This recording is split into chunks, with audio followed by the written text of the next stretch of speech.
खुलुमबाय Bodoland today live निउसआ बे समाव नोंथांमोननि गेजेराव माखासे गोनां खौरां फोसावनो थाखाय आखायाव लादों। दिनै board of secondary education council Assam सेबाया मेट्रिक आनजादनि फिथाइखौ फोसावबाय। देग्लायनि मेट्रिक आनजादाव उथ्रिसारनायनि जौखोन्दो हारा 64। दरं जिल्लानि पदमपुख्रि हाई स्कुलनिफ्राय धृतराज बास्तव कलिता मुंनि फरायसाया 600 नम्बरनि गेजेराव 595 नम्बर लानानै 99.16 जौखोन्दोआव गिबि मासिखौ आवग्रिनानै उथ्रिसार जायो।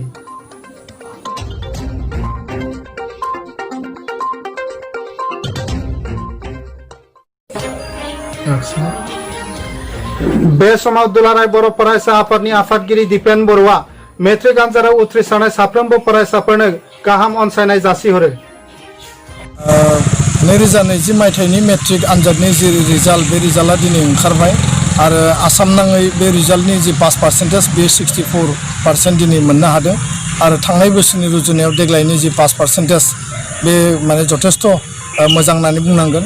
नाथाय उननि समाव बिनि जि पासनि जि जौखोन्दो बे जौखोन्दोखौ थारैनो गासैबो गार्जेन स्टुडेन्ट आरो टिचार्सफ्रा लोगो नांनानै बा गासैबोनिबो हेफाजाबाव मददाव बे पास पार्सेन्टेजखौ बारायनांगोन। बिटिसिनि मोनब्रै जिल्लाखौ लानानै सारा आसामनि जिल्लाफोरनि पास पार्सेन्टेजखौबो डिस्ट्रिक्ट वाइज ब्रेकआप खालामनानै नायोब्ला थांनाय बोसोरनि रुजुनायाव जथेस्थ' बियो मोजां जादों आरो जौगासार जादों। दा बेखायनो दिनै बे मेट्रिक आनजादाव जाय टपार हिसाबै गिबि सेथि मासि आवग्रिनो हाबाय धृतराज बास्तव कलिता पदमपुख्रि हाई स्कुल दरं जिल्लानिफ्राय दुलाराय बर' फरायसा आफादनि जानानै जोङो बिथांखौ जोङो साबायखर बावदों आरो बिथांनि इयुन भबिष्यतनि थाखाय आनान गसाइनियाव आर'ज गाबदों आरो लोगोसेनो बिथांनि बिमा बिफा आरो लोगोसे फोरोंगुरु आरो बे फरायसालिनि गासैबो फोरोंगिरि बिथांमोननिसिम जोङो दुलाराय बर' फरायसा आफादनि जानानै हामलायनाय आरो साबायखर बावनायखौ जों बावहरदों।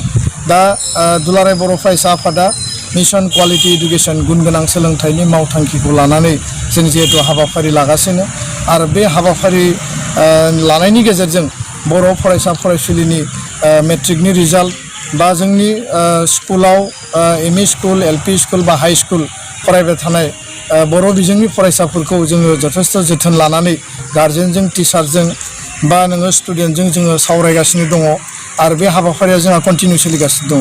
दा बेबायदि समाव बोसोरनै सिगां जोंनि सासे फरायसाया आसामनि टप पार्टनि 10 पजिशनखौ आवग्रिनो हादोंमोन बिबुंसार बसुमतारिया आरो जोङो आसा खालामदोंमोन थांनाय बोसोरावबो आरो देग्लायबो बे टप पजिशनखौ जाहाथे जोंनि बर' बिजोंनिफ्राय बर' मिडियामनिफ्राय जाहाथे आवग्रिनो हायो।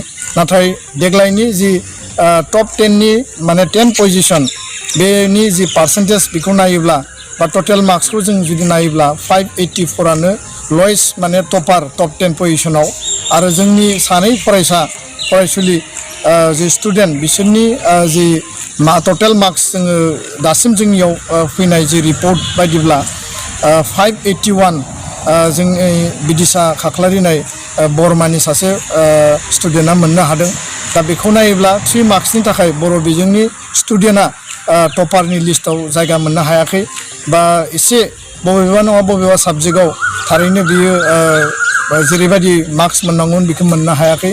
दा बेखायनो बर' जि मिडियामनि बर' बिजोंनि फरायसा फरायसुलि बिथांमोननिसिम आरो गार्जेननि फोरोंगिरिनिसिम आंनि दुलाराय बर' फरायसा आफादनिफ्राय आर्नेस्ट जे आपिल खावलायनाय जे जोङो मोजाङै जोथोन लानांगोन आरो बे खम नम्बरनि थाखाय जे जोङो स्टेन्ड मोननो हायाखै जों बेखौ मोनसे चेलेन्ज हिसाबै लानानै फैबाय थानाय समाव 2021 सनाव जायफोर मेट्रिक आनजाद लिरगोन बिसोरो जथेस्थ' जोथोन लानानै खस्थ' खालामनानै हार्ड वार्क खालामनानै बा गावनि जि माने गोल टारगेट बेखौ एचिभ खालामनो थाखाय बा मोजां मार्क्स लाबोनो थाखाय गोग्गो सोलोंथाइ लानो थाखाय जों बयबो जोथोन लानांगोन नाजानांगोन आरो जाय फरायसा फरायसुलि बिथांमोना दिनै बर' बिजोंनिफ्राय डिस्टिंक्सन मोनबाय आरो बेजों लोगोसे स्टार मोनबाय लेटार मार्क्स मोनबाय फार्स्ट डिभिजन मोनबाय बाट सेकेन्ड डिभिजन थार्ड डिभिजन गासैबो जि माने उथ्रिसार जानाय फरायसुलि बिथांमोननिसिम दुलाराय बर' फरायसा आफादा जोङो साबायखर बावदों हामलायनाय बावदों आरो नाजानांगोन गोसो गुदुङै नाजानांगोन आरो नाजाथाबनायनि गेजेरजोंनो जोङो मोजां फिथाइ मोननो हागोन। कुनु खामानिया गोरलै नङा आरो जेब्ला जों हार्ड वार्क खालामगोन जों जेब्ला गावखौनो फरायनायाव बावसोमगोन अब्ला बयबो स्टुडेन्टआनो मोजां फिथाइ मोननो हायो दा बेखायनो दुलाराय बर' फरायसा आफादा दिनैनि बे रिजाल्टनि सायाव बिथा खालामनानै जोङो फैबाय थानाय समाव कमल कुमार ब्रह्म देरहासार बान्था जोङो जि बान्था जोङो होबोगासिनो दङ बेखौ जोङो बावगोन आरो बेजों लोगोसे लकडाउननि समाव महामारिनि समावबो जोंनि जि बान्था बावनाय हाबाफारि बेखौ खम सुबुंनि गेजेरजोंब्लाबो जोङो टप 10 पजिशन सायख'नानै बयबो फरायसा फरायसुलिखौ लिंहरनानै जोङो मान बावनाय हाबाफारिखौ लागोन दा बेखायनो आङो आसा थिदों जे जाय फरायसा फरायसुलिया खोब खम नम्बर माने नि डिफारेन्सनि थाखाय टप 10 पजिशनखौ मोनाखै बिथांमोना जुदि डाउट दङब्ला बिथांमोना जुदि सन्देह दङब्ला बबेबा मार्क्सआव एसे बुरजा मोननांगौमोन बबेबा साबजेक्टआव मार्क्सआ खम फैदों बिनि थाखाय बिथांमोना जाहाथे निस्सय सेबायाव मोनसे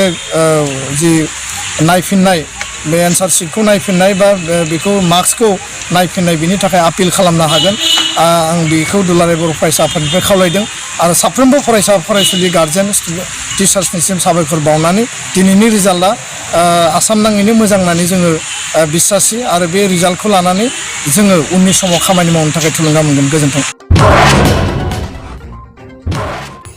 United People's Party Liberal UPPL भैरबकुंड समष्टिनि बिजाथि गोविंद बसुमतारिया दिनै गावनि इलेक्शन मेनिफेस्टोखौ मोनसे हाबाफारिनि गेजेरजों फोसावो दिनै मेनिफेस्टो बेखेवदों खिन्थु बे सेन्ट्रेल UPPL नि नङा जास्ट भैरबकुंड समष्टिखौ लानानै भैरबकुंड समष्टिनि जेसेबां जेंनाफोर दं जेसेबां आंखाल दं रायजो राजाफ्रा जेफोर जेंनाफोरनि मोगा मोगि जाबाय थानो गोनां जादों बे गासैबो बाथ्राखौ लानानै मोनसे मेनिफेस्टो बानायदों आरो बे आंनि केन्डिडेट हिसाबै UPPL नि केन्डिडेट हिसाबै भैरबकुंड समष्टियाव मा मावनो गोनां दङ बेफोरखौ एरियायाव थांनानै नुनानै जिखिनि नुबोदों बेफोरनि सायाव बेस खालामनानै बे मेनिफेस्टोखौ बानायनाय जादों बेनिखायनो दा मेनिफेस्टोखौ फरायोबानो मानसिफ्रा भैरबकुंड समष्टियाव मा जेंना दं बेखौ गासैबो नुजोबगोन आरो बे जेंनाखिनिखौ जों UPPL हिसाबै सरकार दानो हायोबा माखौ प्राधान्य होनानै खामानि मावगोन बेफोरनि सावगारिखौ आं बेरखांहोदों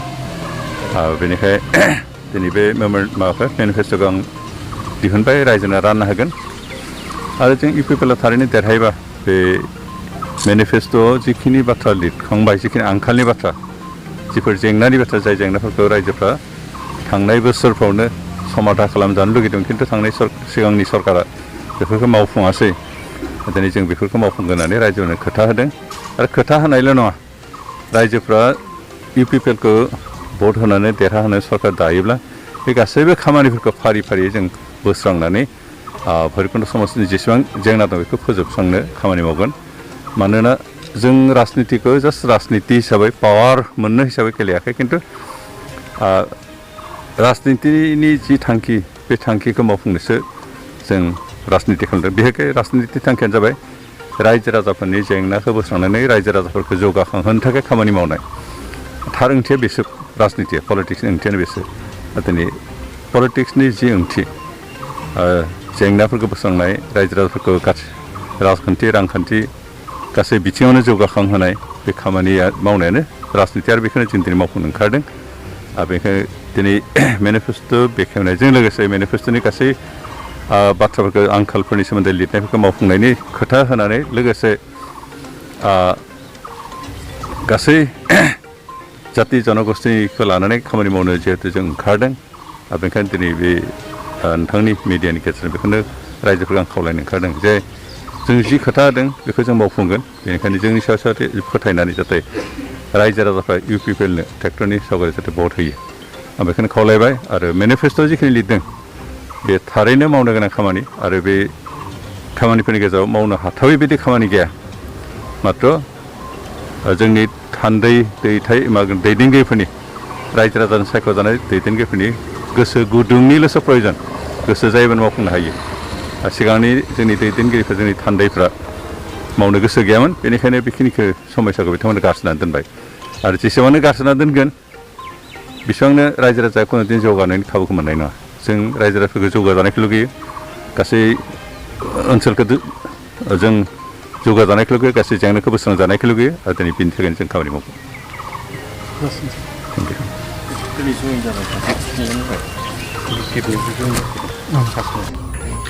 बे हाबाफारिजों लोब्बा लाखिनानै BPF नि माखासे गोख्रों सोद्रोमाफ्रा UPPL राजखान्थि हान्जायाव जयेन जाफैयो।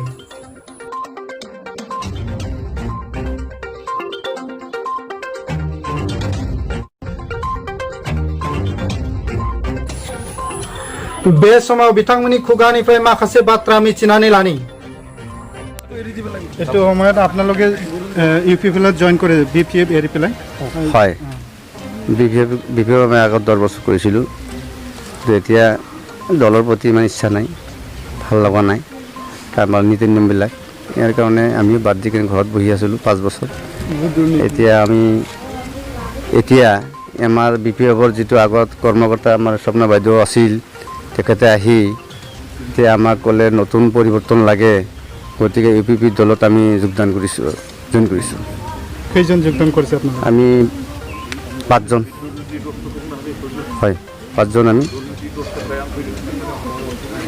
5 জন।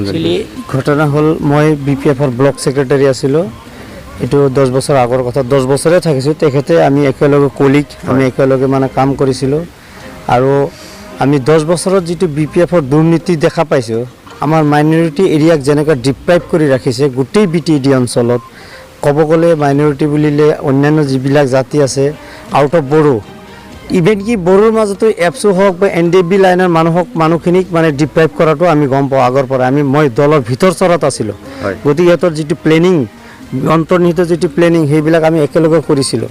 সেই প্লেনিঙত আমি এপছক এভইড কৰি ৰাখিছিলোঁ। তেতিয়াৰ কথা কৈছোঁ মই, আমি এপছক এভইড কৰি ৰাখিছিলোঁ, NDFB এভইড কৰি ৰাখিছিলোঁ। NDFB যাতে মূল সুঁতিলৈ ঘূৰি আহিব নোৱাৰে তাৰ কাৰণে সিহঁতে প্লেনিং কৰিছিল। সেইবিলাক আমি শুনি পাইছিলোঁ। মই বড়ো ভাষা বুজি পাওঁ, গতিকে মই এইবিলাক বস্তুটো মই ইহঁতক কথা কোৱাবিলাকো মই মানে কিবা কৰিছিলোঁ। তো সেইটো বেলেগ লাইন। এতিয়া আমাৰ যিটো আমাৰ এৰিয়াটো বা আমাৰ জাতিটোক যেনেকুৱা মানে তলৰ খাপত কৰি ৰাখিছে, সেই বস্তুবিলাক আমি চিন্তা চৰ্চা কৰি একেলগে আমি মানে আলোচনা বিলোচনা কৰিলোঁ। কৰি কিনে আগত উপযুক্ত এটা দল পোৱা নাছিলোঁ। এতিয়া BTD অঞ্চলত UPPL বুলি যিটো এটা উপযুক্ত মানে BPFৰ এগেইনষ্টত যিটো এটা উপযুক্ত দল আহিছে, সেই দলক আমি অন্তঃকৰণে সকলোৱে সমৰ্থন কৰিছোঁ। মাত্ৰ আমি লিডাৰ হিচাপে নহয়, আমাৰ ৰাইজে বিপুল সমৰ্থন কৰিছে আৰু বিপুল ভোটত পাছ হৈ, বিপুল ভোটত জয়ী হৈ মানে এইবাৰ কি কয় আপোনাৰ হিষ্টৰিকেল হিচাপত আমি কি কৰিম, BTDত আমাৰ UPPL চৰকাৰ আমি আনিম।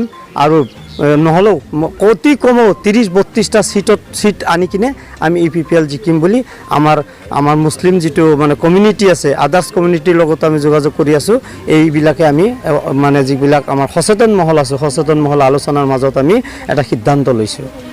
আৰু আমি আশা ৰাখিছোঁ UPPL দলৰো মানে এটা আশা ৰাখিছোঁ বা ৰাইজকো এটা জনাওঁ, আমি UPPL দলৰ বৰমূৰীয়াসকলৰ লগত আমি বহিছোঁ। বহি তেখেতসকলে সম পৰ্যায়ে সকলোকে সম মৰ্যাদাৰে মানে BTD অঞ্চলত মানে তেখেতসকলে চাব, চৰকাৰ অহাৰ পিছত চাব বুলি আমাৰ লগত কথা দিছে। আৰু বিভিন্ন উন্নয়নমূলক কাম কাজ কৰাৰ কথা দিছে। আৰু এই কথাবিলাক আমি মানে গম পাই কিনে আমি একেলগে কিবা কৰি আছোঁ। আৰু ৰাইজক এইটো খুব এটা মেছেজ দিওঁ যে ৰাইজে আতংকিত হ'ব নালাগে। BPFে বা AIUDFে যেনেকুৱা মানে মিছা কথাৰ ফেক্টৰী বুলি ক'ব লাগিব, ইহঁতে যেনেকুৱা মিছা কথা কৈ ৰাইজক প্ৰলোভন দি আছে, এই মিছা কথাবিলাক ৰাইজে অলপ অধ্যয়ন কৰি তাৰপিছত মানে UPPL দলটো গ্ৰহণ কৰি UPPL দলত ট্ৰেক্টৰ ছবিত ভোট দিবৰ কাৰণে মই কৰজোৰে আপত্তি জনাইছোঁ। এইখিনি কৈ মই শেষ কৰিছোঁ।